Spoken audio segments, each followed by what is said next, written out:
bonjour à toutes et tous. Je vois plein de têtes que je connais déjà, donc la présentation va être rapide, je ne vais pas avoir besoin de me présenter très longtemps. Je m'appelle Jean-Louis Humblé, je suis depuis un peu plus de 25 ans dans le monde du retail, donc il paraît que je suis tombé dedans quand j'étais tout petit, vu que je n'ai que un tout petit peu plus que 25 ans. Et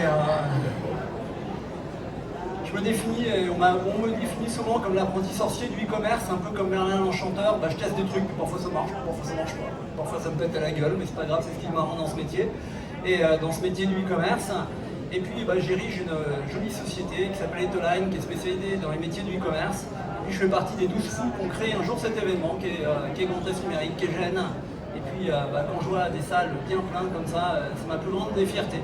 Donc, et puis j'interviens tout au long de l'année au sein de conférences hors période Covid bien sûr, et puis dans différentes écoles de commerce. Donc je vois quelques têtes de mes anciens étudiants, c'est la preuve que je ne vais pas être si pourri que ça, ou alors ils sont un peu sadomaso, ils sont revenus quoi. Vous êtes venus prendre votre nouvelle dose de bien-être avec Jean-Louis. En tout cas, merci à vous pour cette confiance.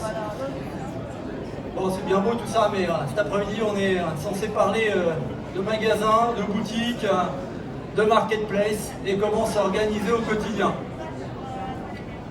Bon, je ne vais pas vous refaire le film, aujourd'hui la vente en ligne elle est juste devenue indispensable. Vous le comprenez, ça fait des années qu'on vous dit qu'il va falloir vous digitaliser, un peu le maître mot. Moi, ça fait 10 ans que je le répète dans toutes les conférences, qu'il faut que les commerces de proximité se digitalisent. Bon, je pense que maintenant, on a compris. Maintenant, il va falloir se digitaliser une bonne fois pour toutes. Voilà. Ça fait des années qu'on vous dit que commerce et e-commerce, c'est les deux grands méchants, qu'il faut les opposer. Bon, ça aussi, je pense que vous avez compris. Maintenant, on va un peu se calmer avec ce commerce contre e-commerce. Amazon, c'est pas bien. Mais si je faisais un petit sondage, je demandais qui achète sur Amazon, il y aurait beaucoup de mains levées. Voilà. Donc j'en vois quelques-uns au fond. Aujourd'hui, on a un véritable tournant du e-commerce, où on ne se pose plus la question, est-ce qu'il faut que j'ouvre un site e-commerce ou pas? Non, bon, allez, ça y est, maintenant on est passé à autre chose. Le petit état des lieux très rapide, en 2020, le e-commerce en France, c'est 112 milliards d'euros de chiffre d'affaires, 112 milliards d'euros, donc ça commence un petit peu à parler. La France, deuxième nation européenne, on vient de passer devant l'Allemagne, ça y est, on est deuxième derrière le Royaume-Uni, même si le Royaume-Uni ne sont pas franchement encore européens. Mais on est la deuxième nation européenne. Ça représente 13% du commerce de détail. Alors avant le Covid, ça représente que 9%. Alors ça peut être beaucoup comme peu à la fois, c'est-à-dire qu'il y a encore 87% des gens qui achètent dans des commerces de proximité.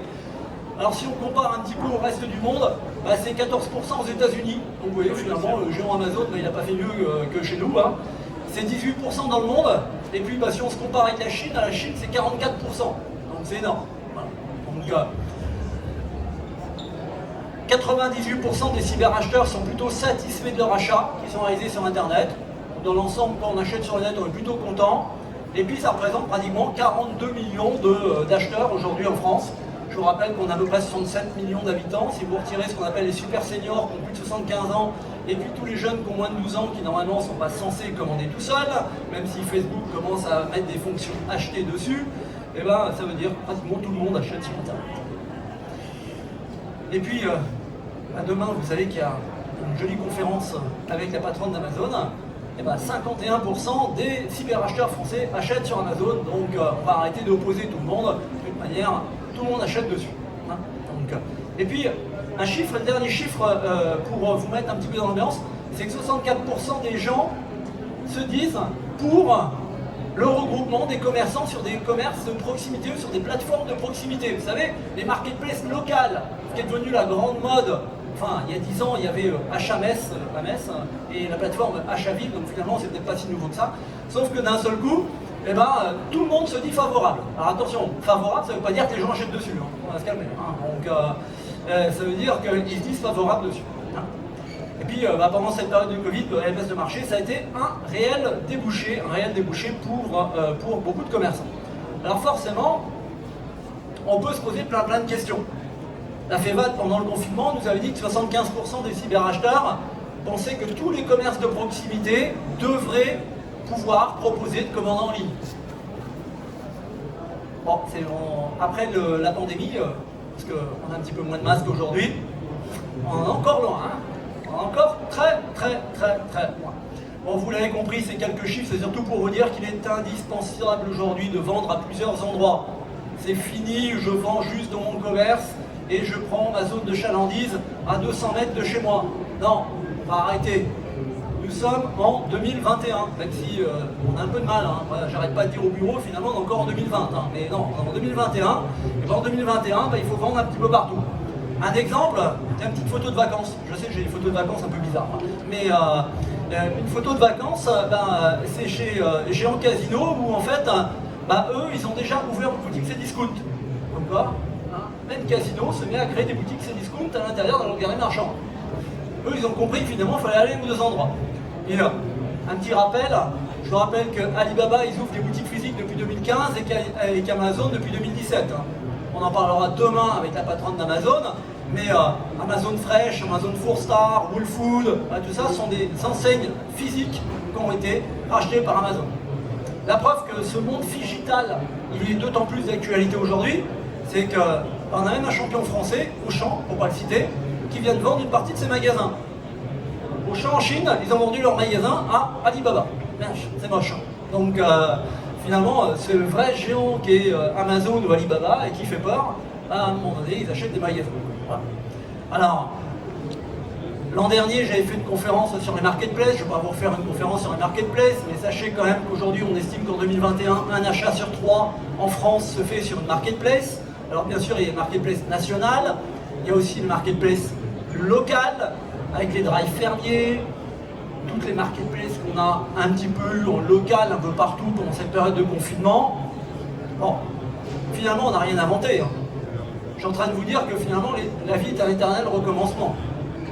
Regardez, dans le temps, un commerçant qui avait réussi, c'était un commerçant ou quelqu'un qui avait service, qui avait un magasin, puis après, quand il avait bien gagné sa vie, il avait ouvert un deuxième magasin, et puis après, quand il avait super bien gagné sa vie, il avait ouvert un troisième magasin, et puis s'il voulait être très fort en réunion de famille chez belle-maman le week-end, il disait, moi j'ai 4 magasins.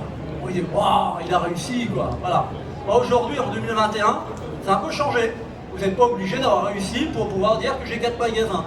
Aujourd'hui, vous pouvez avoir un stock qui est commun avec un magasin physique, puis après une boutique en ligne, votre site, PrestaShop, WooCommerce, Shopify, peu importe. Votre première marketplace, puis après, potentiellement, votre deuxième marketplace, la troisième marketplace. Aujourd'hui, le vrai avantage qu'on a, c'est qu'avec un même stock, on va pouvoir vendre à plusieurs endroits. Alors c'est cool.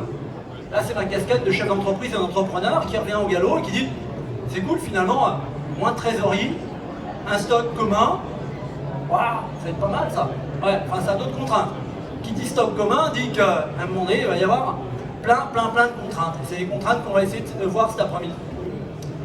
Donc si vous êtes commerçant, artisan et vous n'êtes pas encore lancé sur une boutique en ligne, sur des marketplaces, je vous dis pourquoi pas quoi. Hein. À un moment donné, on va y aller quoi. Il n'y a pas besoin d'habiter dans une grande ville pour se lancer. On estime qu'il y a à peu près 50% des e-commerçants qui se créent aujourd'hui qui sont dans une ville de moins de 5000 habitants. Donc tout le monde veut un jardin, vous avez le principe d'aller à la campagne, et finalement on peut vendre n'importe où. Un magasin, une boutique en ligne, des marketplaces. Le thème de cette conférence, c'est comment s'organiser au quotidien. On va avoir surtout besoin d'organisation. On l'a dit, un stock commun, ça pose un vrai problème. La gestion des stocks en temps réel, le suivi des colis, comment je vais m'organiser, le suivi des approvisionnements, le click and collect, le retrait magasin. Tiens, je viens de le vendre en magasin, mais au final, il y avait quelqu'un qui m'avait passé une commande il y a 5 minutes. Dommage, la petite robe jaune, il ne restait plus qu'une seule. On fait comment? À qui je la donne? À la personne qui vient d'acheter en magasin ou à la personne qui a acheté en ligne? Alors, celle qui a acheté en magasin, c'est Mme Michu, elle vient toutes les semaines, donc je ne vais pas lui faire mal, je ne vais pas lui dire, Mme Michu, que je l'ai pu. Puis le client de bout du monde, on s'en fout. Quoique finalement, le client de bout du monde est peut-être aussi fidèle que Mme Michu, quoi. Donc, qu'est-ce qu'on en sait, en fait? Le premier problème, lorsque moi, dans mon entreprise, on rencontre des clients qui veulent lancer une marketplace, et puis qui après veulent lancer leur boutique en ligne ou avant, et qui veulent gérer en même temps leur magasin, la vraie problématique qu'on a souvent, c'est informatique. Vous savez, ce truc-là. Voilà. Souvent, c'est les connexions au système d'information qui existent déjà. Vous savez, les trucs qui nous cassent un peu la tête, là. La caisse, le site web, la marketplace, peut-être l'outil de CRM, mais pire que ça, le banquier, le comptable, les trucs qui font bien mal à la tête, là. Hein. Alors, la première question qu'on me pose souvent, c'est ouais, mais moi je suis pas développeur informatique, quoi. Je suis pas informaticien, je fais comment dans tout ça? C'est pour ça que vous êtes là. On va trouver des solutions ensemble. Voilà. Et puis la deuxième question qu'on me dit souvent, c'est ça va me coûter combien votre histoire, quoi? Mais j'ai pas de sous, moi. Ah ouais, forcément, oui. Et là, on va peut-être avoir un petit problème quand même. Mais bon, on va trouver des solutions. On est là pour échanger cet après-midi. Je vous disais, le logiciel comptable ou l'expert comptable. Voilà. Ça veut dire qu'on va devoir avoir une organisation qui va être interconnectée.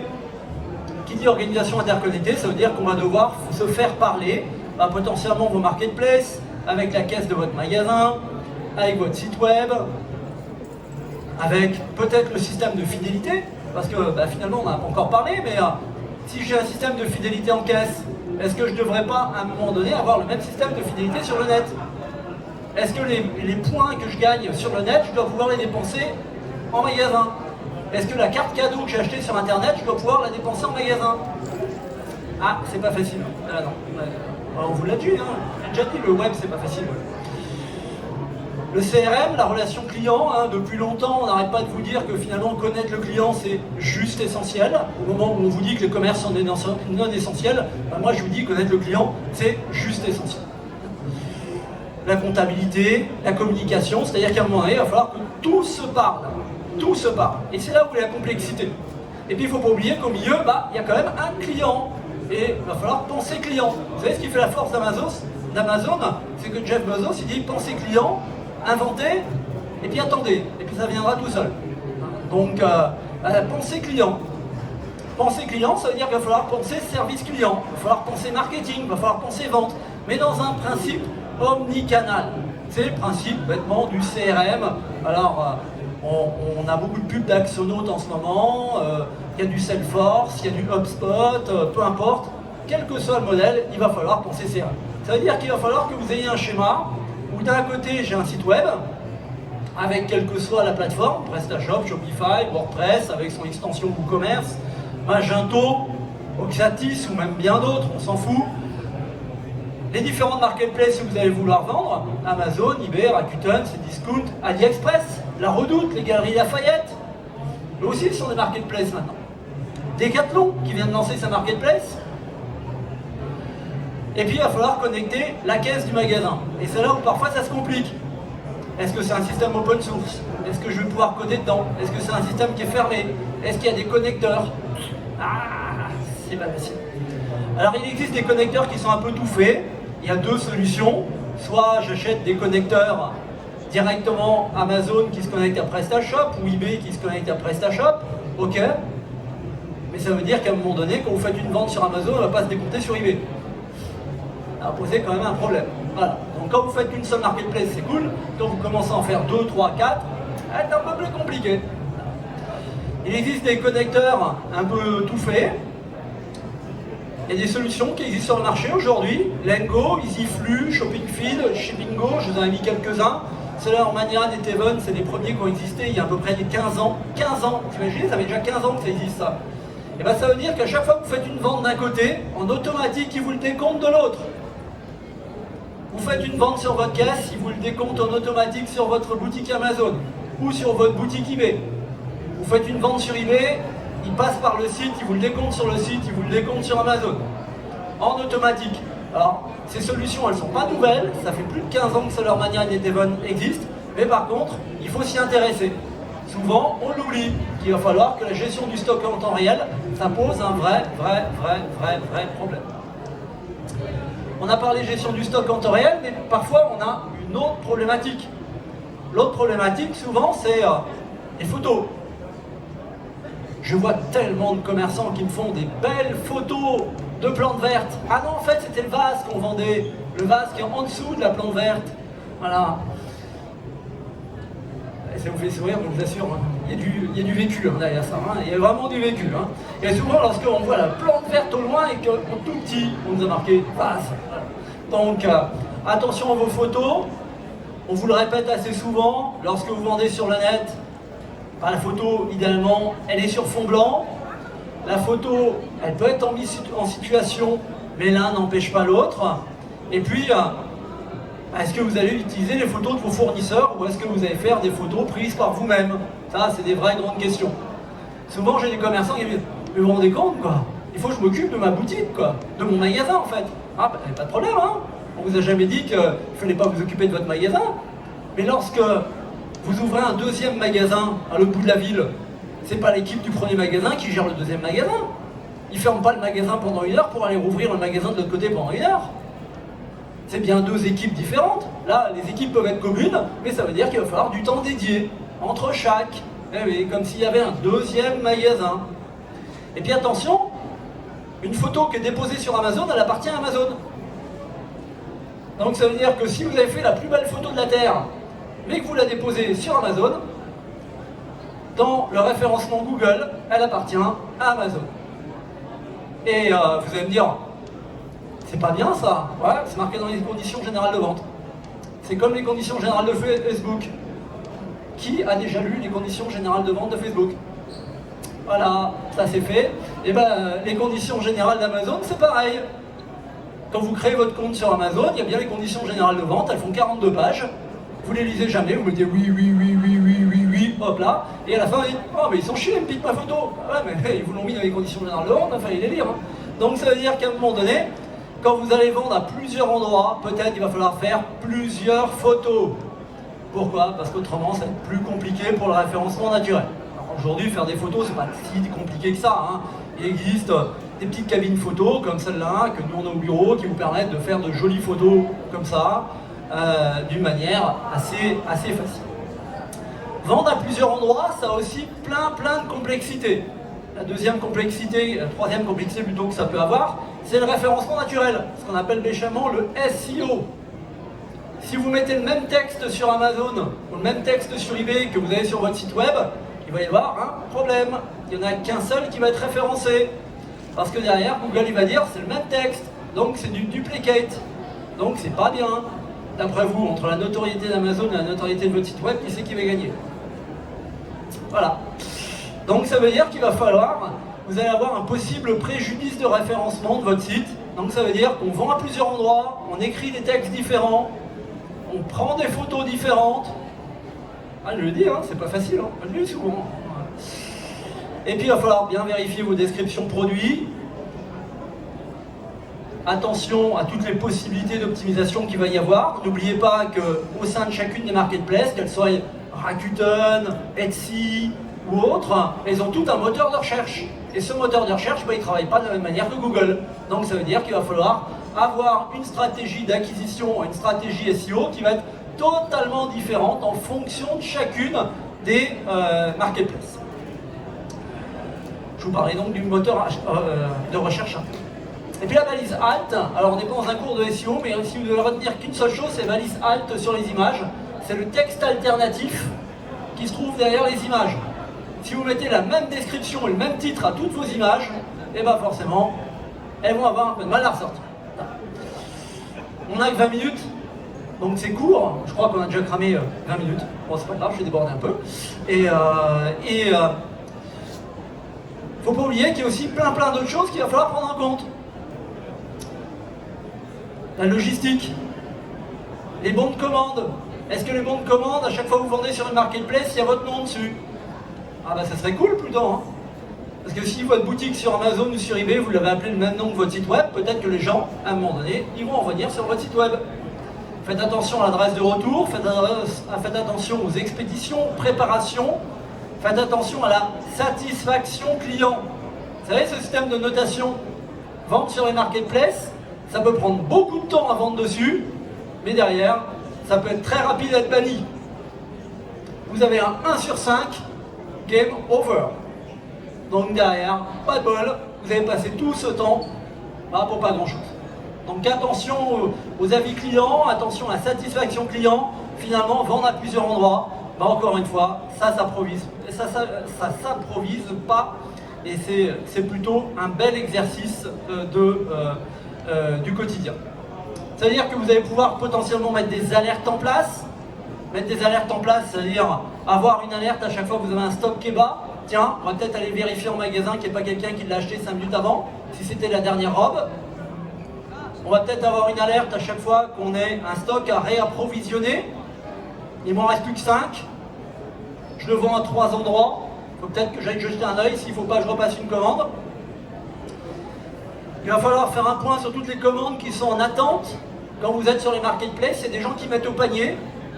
Il y a des gens qui ont passé leur commande, mais leur paiement est en attente. Soit parce qu'ils ont payé par PayPal, soit par contre parce qu'ils ont payé par virement ou autre, et leur paiement il n'est pas immédiat. Vous avez 2 commandes en attente, vous avez vendu ailleurs. Les 2 commandes qui sont en attente, elles sont validées que 3 jours plus tard. Et pas de bol, vous n'avez plus les produits. Donc bien faire attention à toutes ces commandes en attente. Et puis il va falloir que toutes vos ventes que vous vendez sur votre site web, elles soient transférées en temps réel. On reparle encore une fois de ce stock en temps réel. Et puis ce qui peut être sympa, nous pour certains de nos clients, on a pu leur prouver qu'en fait s'ils avaient remballé du stock et qu'ils l'avaient mis en réserve et que le produit était en vente sur le site web, bah ce serait peut-être bien sur le bon préparation de mettre réserve. Ça évite de le chercher pendant 3 heures en magasin, vu que c'est un produit qui n'est plus vendu en magasin et qui est vendu juste sur le web parce que c'est un produit qui est en réserve. Vous savez, c'est le principe que vous avez dans les hypermarchés ou pour les préparateurs du drive. Ils ont des numéros d'allées, des numéros de gondole, des numéros d'étagères. La prochaine fois que vous irez faire vos courses à Leclerc ou à Cora, vous verrez qu'en haut de chacune des gondoles, il y a des petits numéros et qu'en bas de chacun des éléments, il y a des stickers au sol.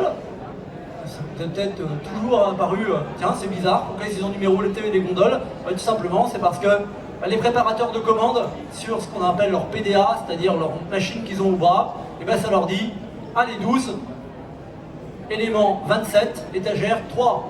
Voilà, pour aller beaucoup plus vite dans la préparation de commandes. Ça veut dire que demain, il va falloir que vous positionnez un certain nombre de créneaux pour pouvoir gérer toutes ces activités. Il va falloir avoir un peu d'organisation, mettre en place peut-être un Google Agenda, peut-être autre chose, peu importe.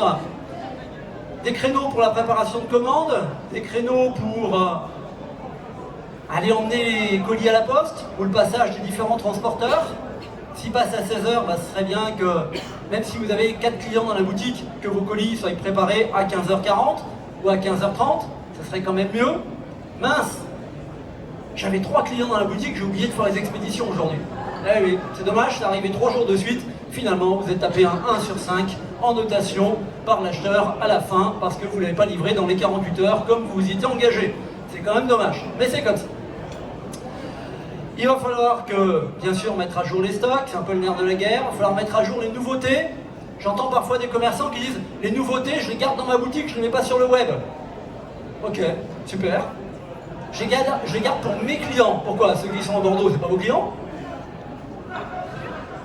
Ah oui, mais si je les vends sur le net. Ah ouais, mais si vous les vendez sur le net, au pire, ça fait du chiffre, quoi. Je sais pas, on est là pour faire du business entre nous, quoi. En tout cas, votre pire ennemi, ça reste le temps. Le temps. C'est vraiment votre pire ennemi. Alors, ne pas oublier à mettre en place un certain nombre d'indicateurs. Nous, ce qu'on distribue à nos clients, c'est un tableau de bord e-commerce. Un tableau de bord e-commerce avec les indicateurs qui sont à suivre. Si ça intéresse certains d'entre vous, vous viendrez me voir à la fin, on s'échangera les coordonnées et puis vous m'enverrez un petit mail et je vous enverrai ce tableau de bord e-commerce. C'est un fichier Excel, donc je ne vous ai pas à vous le projeter aujourd'hui. Allez, pour terminer, parce que malheureusement, on est un petit peu pris par le temps, j'aurais juste rappelé que c'est bientôt Noël. C'est moche. Eh ouais. Il ne reste plus qu'une centaine de dodos et puis le Père Noël il passe. Mais ça veut dire que pour les commerçants, demain, il va falloir être prêt à Noël. Surtout Noël 2021. Quoi. Noël 2021, il va se faire sur Internet. Il va se faire en boutique aussi, mais il va se faire sur Internet. Si vous devez vous lancer sur le marketplace, c'est aujourd'hui. Si vous devez ouvrir votre site web, bah, s'il n'est pas lancé, pour Noël, ça sera cuit. Pour qu'un site web soit référencé sur le net, il vous faut entre 3 et 6 mois.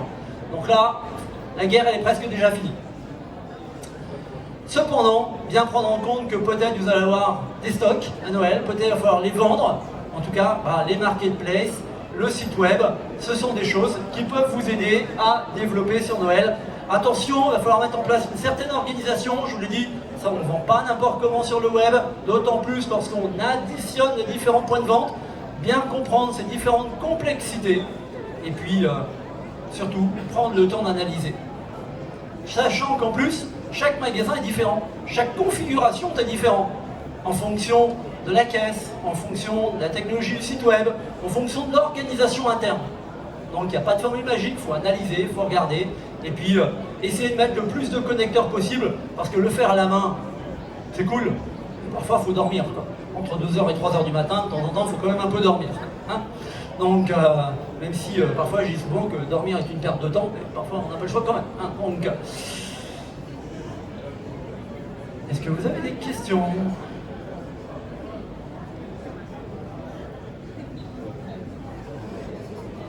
Pas de questions ? Eh bien écoutez, je vous remercie.